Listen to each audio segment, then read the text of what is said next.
Hey friends, Jana here, and I want to share with you 6 graphs that show that we are not living in the same environment that we were living in 2006 before the real estate market imploded on itself. It's a real interesting time. Prices are rising on homes, interest rates are low, there's a pandemic, the economy is in flux. So what does all of this mean? And it's easy to think, you know what, it feels like it might be a bubble. But I want to show you these 6 graphs that show you why it's not like it was before. So let's break this down.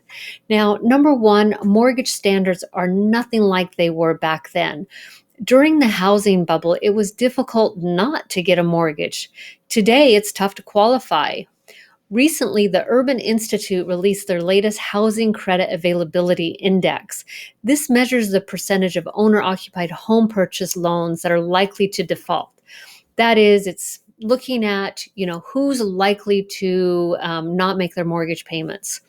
A lower index indicates that lenders are unwilling to tolerate defaults, and we can see that's what's happening right now. Lending standards are tougher than they were in 2006. So that is the first chart that's showing us why we are in a different market than we were in 2006.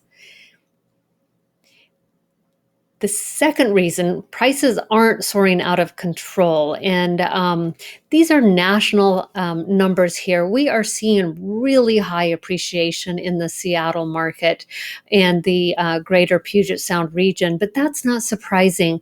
We've got some employers that are doing really well during this pandemic, being a tech hub. And so it goes to show that it's not surprising that Seattle is higher than other areas, but we're talking about, are we in a bubble like we were in 2006?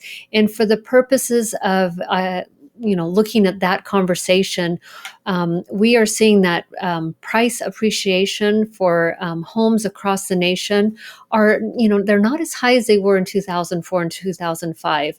And so this is just another example of why this market is different than it was in 2006. The third reason, we don't have a surplus of homes on the market. We have a shortage. This is the prevailing reason why we have so many offers on each home and so many bidding wars. We just simply don't have enough homes. The month's supply of inventory needed to sustain a normal real estate market is about 6 months. Anything more than that is an overabundance, and that's what we call a buyer's market. When we have 3 or less months of inventory on the market, that means we have a seller's market. And to elaborate, months of inventory, what does that mean?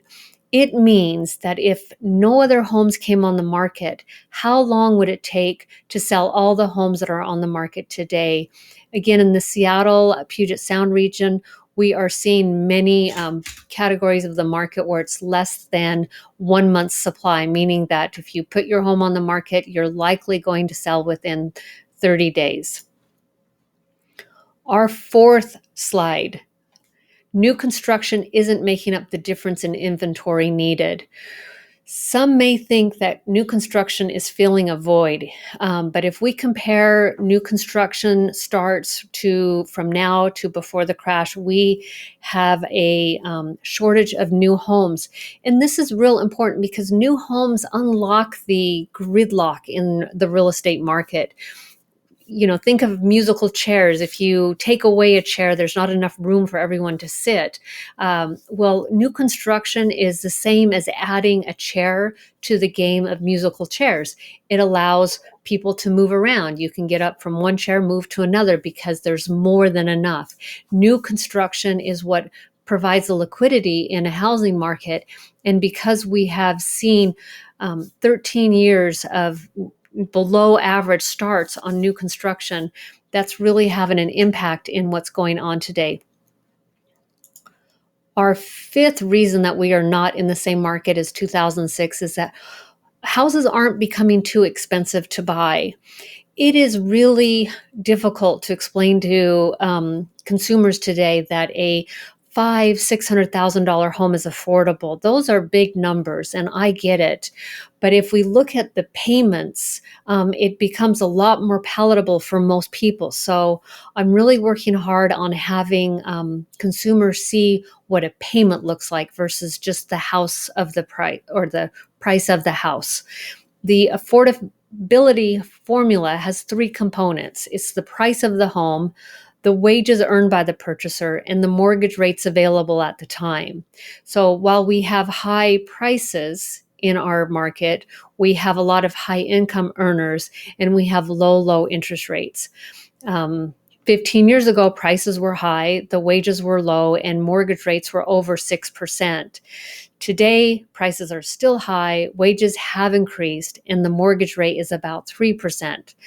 That means the average homeowner pays less of their monthly income toward their mortgage payment than they did back then.